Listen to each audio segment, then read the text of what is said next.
All right, man, peace. I remember a while ago I did a video talking about how social media can pretty much affect anybody on a job force.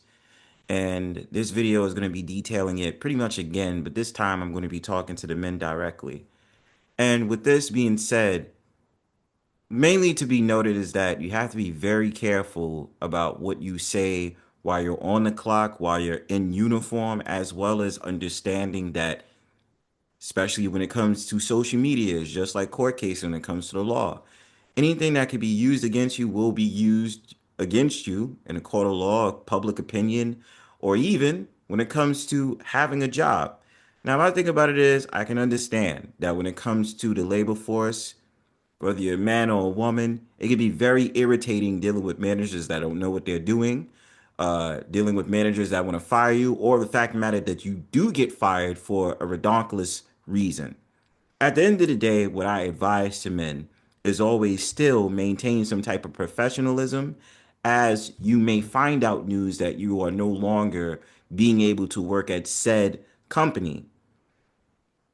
And it could work out in your favor in either ways. Either you are able to find another job that has better managers or better assistants or whatever it is for you to get money, or you decided to take it upon yourself to start your own business and basically hire whoever you want to, or be a solopreneur where you're only working for yourself.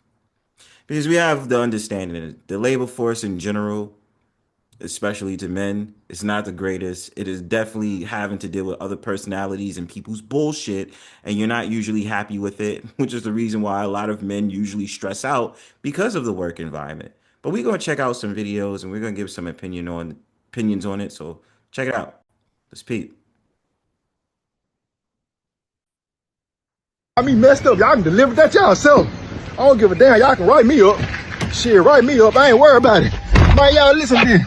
So my daughter's school called me, right? They say she's sick. They need somebody to come pick her up. My job tell me, oh, you don't have no PTO. You can't leave right now. Let me make this clear. It ain't gonna ever be a time when my daughter need me and I don't come through. I don't care about no PTO, no ABCs, no 1, 2, 3, none of that. When they call me and say my daughter need me, I'm on my way to come get her. Y'all deal with that. Fire me, write me up, do whatever you gotta do. I'm going to get mine.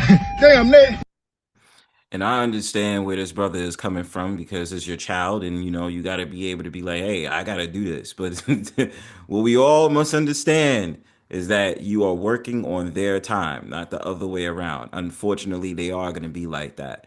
And this is the reason why I say, maybe it's could be something that could be worked out when you are dealing with a company and you have a child. When you first agree to being like, hey, I sign the W-2 to W-9, whatever it is, where you can be like, hey, look, listen, I got a child. Sometimes they may need me at the school or this, that, and third. Something might happen. Do you mind? I'm the only one that's taking care of my daughter or, my wife or baby mama, whatever the hell it is. Whatever the situation is with you brothers, they're not going to be able to do it because she works at a certain time and we need somebody to pick up. I don't have anybody. It's just me by myself, or it's me and the mother, or this, that, and third. Work out an agreement. I'm pretty sure there's something can happen. Most times they're not, because companies are usually assholes and they say you have to fulfill the hours that we gave you in order to make that check that you need to make. You know what I'm saying? But the reason why this is a bad look on his behalf and he doesn't know it is that by this happening with this social interaction that's happened on social media, is because the fact of the matter is, by him putting out this video, he could get very much blacklisted from a lot of companies because of what he put on there, because it shows negligence. It shows the fact of the matter he didn't care about delivering other people's packages. All these different things they could allude to by sitting up there saying, hey, you know what? This guy is irresponsible. He's disrespectful. He just leaves whenever he wants to. This is not a responsible employee. And then in the background, a lot of these companies can basically have conversations or put out a word where this man is not a trustworthy employee to have on the team. So, in my opinion, and this is what I say to men, don't make it your business to use social media as a platform to air out your grievances, your frustrations about the things that you have to endure while you're at work. Instead, vent to your friends, vent to your family members, do whatever it is that you have to do. But going on social media is a wrong deal only because the fact of the matter that everybody can see it, including the employer. It's a bad look. And again, I believe that, in my opinion, this brother is justified to sit up there and say, yeah, I need to leave my job so I can see my child. My child needs me. My school called, the school called, and I need to go see my child. But again, when it comes to the employers, whether you like it or not, it's on their time, it's on their watch. And you may say, oh, I don't care what they think, I don't care what they say. But at the same time, those are going to be the same very people that's probably going to do a background check, that's going to be the ones that probably understand or get word that you did another job application, and that when it comes to a background check, they're going to be the ones that's going to be able to have a conversation with the next company that you're trying to get hired to. So brothers, please don't use social media as a way to air out your grievances and frustrations. No matter how hard it is, no matter how bad it is, it's a bad look on your behalf. Let's check out this next video that actually gets very bold about what's being told on the screen. It actually gets pretty crazy. Let's check it out. Getting fired from the UPS store by this cuck loser, fucking coward, cuck loser, won't even fire me at the beginning of my shift, waits till the end of my shift. Here he is, Darren the cuck fucking loser from 1892, who's a fucking loser who doesn't. Now, this is what I believe is very immature. When using a lot of these profanities and all these words, especially when you get fired, and again, it's on video, this is only looking bad on your part because you embarrassed yourself.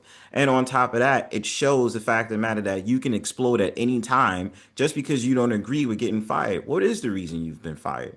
Was it the fact of the matter that you were constantly arguing with different employees, including the manager? Or was it the fact of the matter that maybe you did something that they didn't like? Whether we like it or not, people fire for various reasons. Are they justified for firing? Who knows?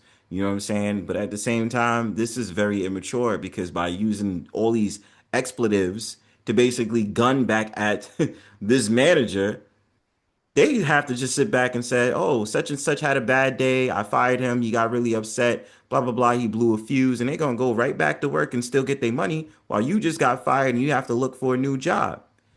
Everything is in the detail and professionalism. Never go this route.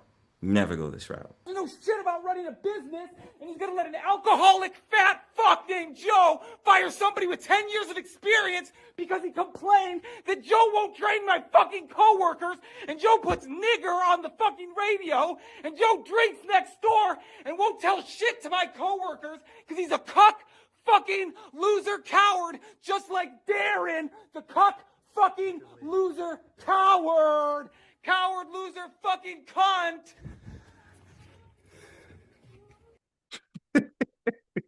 And this man has the nerves to still be breathing after he did all that yelling and all that screaming into the phone. And then he's foaming at the mouth as soon as he gets that done. I mean, it's embarrassing. You know what I'm saying? At the end of the day, when it comes to you men, look, listen, I don't recommend for men to be sitting up there doing that shit online, even if you got a live going or this, that, and third, because who the fuck really knows you? You know what I'm saying? If you a popular content creator and you working on a job and stuff like that, I wouldn't even recommend you for do that over there. This is not something you should be doing. At the end of the day, a man has to maintain his professionalism, regardless if he weathers through the storm or not. This is not something you guys should be doing. I don't even agree with men sitting up there telling their whole business about their work story online. It's about behavior. Because the thing about it is, you still want to be an applicable person that's able to get a new job, even though you might have got fired from your last job. And by going ahead and going on social media and airing your grievances out for the whole wide world to see, it makes you look embarrassing, an asshole, prick, immature, all these different things. It looks girly. So at the end of the day, brothers, men, whatever have you, make sure that if it comes to these different things about grievances and frustrations, don't be the first one to put it out on social media. Everybody's watching you, even potential employers. Otherwise, if you like what you heard, make sure you like, share, subscribe. Peace.